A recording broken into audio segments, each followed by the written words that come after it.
It's been a time of living in this weird paradox of extreme joy, but also extreme loneliness. I'm supposed to be the breadwinner and I'm not the breadwinner.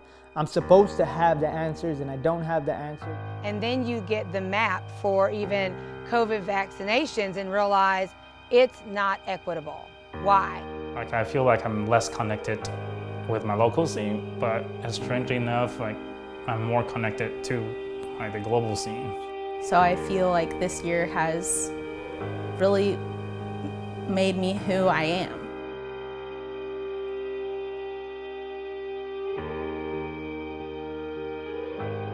Grief takes a long time. So you have to find something to be kind of joyful about in between the grieving parts. During this pandemic, one of the things that I learned is that we all have to process this in one way or another, and there's no rules about it. So I just decided to do something. I adjusted part of my fence to be a memorial for people that lost their lives to the COVID pandemic. And then other people really brought things from their loved ones. People that died, like this one. You Are Not Forgotten, Charles Roberts, 1975 to 2020. Is that precious?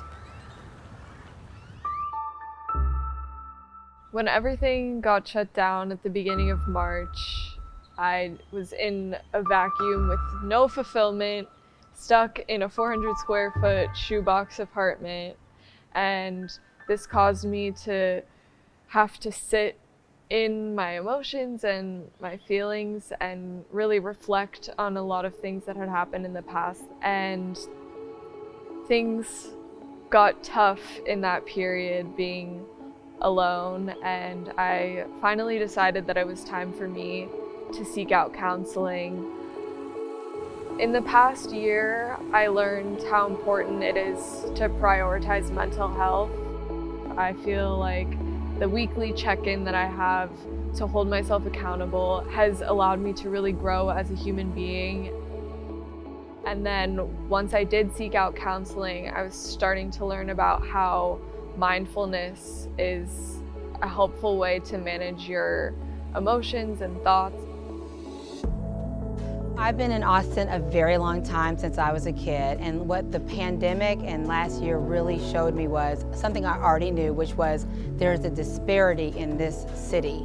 But the disparity is even greater than I thought and even deeper than I thought. Six Square is designed to really bring into focus and uplift the Black culture in East Austin. So we've always been about economic development and education, promoting and supporting Black creatives and entrepreneurs. But our mission changed during the pandemic, and it became to help with food insufficiency and rent and medicine, to be able to stand in the gap for all the gigs that were lost as a result of festivals being canceled. During COVID, I transitioned from being the breadwinner to being a stay-at-home dad and home educator of Reihs, she's 6 years old, and Sebastian, he's 4. So it transitioned where I would stay home full-time and I would take care of the kids. And at first I was like, oh, I can do this because I help around anyway. But it was a lot more than that. It gave me appreciation for how much my wife did that I had no idea. But there was a lot of positives. I got to spend, even now, I'm spending time with my kids that I'll never have again. And seeing them to grow and develop and to be able to impart into their character is just, it's amazing.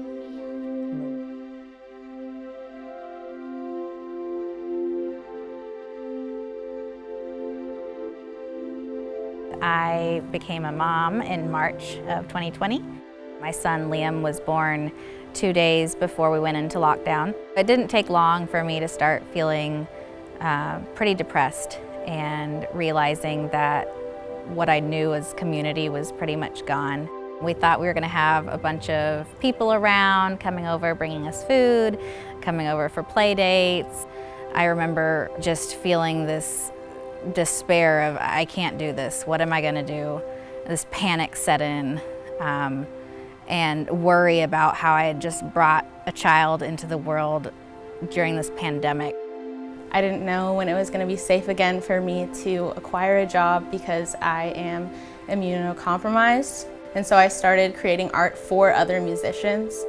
During the pandemic, what I've learned is that I can actually survive on just my creativity.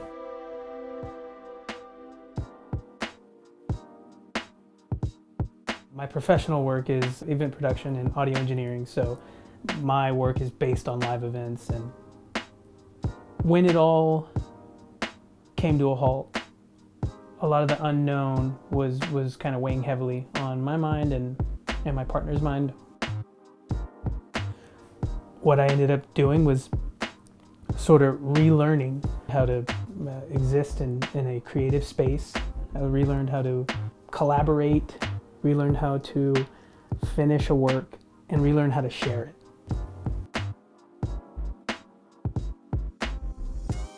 Sometimes you don't want to think about anything at all. Other times it just helps you focus on things that you couldn't quite understand before. This past year we've really gone outside a lot. Hiking and especially biking has been one of our favorite things.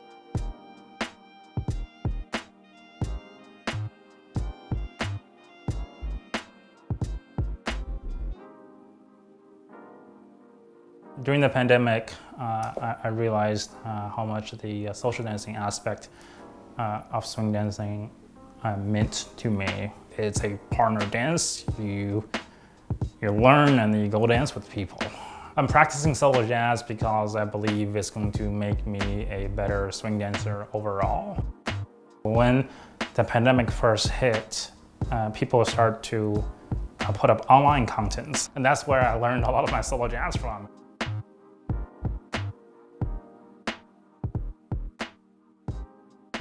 I'm Catherine Reddick, and I'm 10 years old. In the past year, me and my dad have been building Legos that are bigger than we usually have done. We've built Big Ben, Taj Mahal, the rocket, the double-decker, the Empire State Building. I like seeing how things work. Gosh, I like solving problems. So for me, during the pandemic, I decided to pick up lockpicking. Basically, I wanted to know more about how the pieces move, right? When you put that key in and you turn it, what moves in there, what changes? And also, you know, when you're watching TV at night, if I'm holding a lock and a lockpick, I'm not holding a spoon and ice cream. I serve as imam for the North Austin Muslim Community Center. We have temperature checks. Also, people are to wear their face coverings. The other activation, if you will, was the social media presence. In the evening time, we broadcast the message which comes after the prayer. I just have my handy tripod, and then I go to Facebook Live. I look at the comments that people put on Facebook about it, and people that I don't even know who they are or where they're from, they're giving words of appreciation. So it was very moving to see that kind of a response.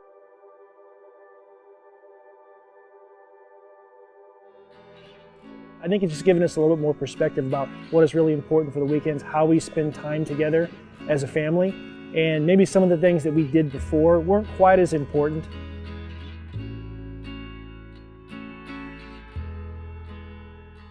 Well, like this pandemic and stuff, it's not really anything that's like happy anymore. But I actually really think that if you do like some kind of like a project like a Lego or another project, something that you enjoy doing with your family, I just think it's really fun just to spend quality time with somebody that you really love.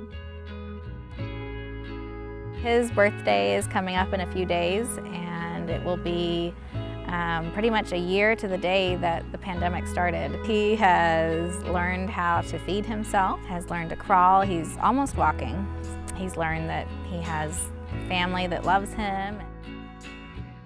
If something is negatively affecting your life, you can take the steps necessary to change it and improve it, and there's always going to be somebody that's going through something worse out there, and that doesn't mean that your struggles aren't valid. So learning that has been huge for me. It's really helped me feel like part of my own neighborhood.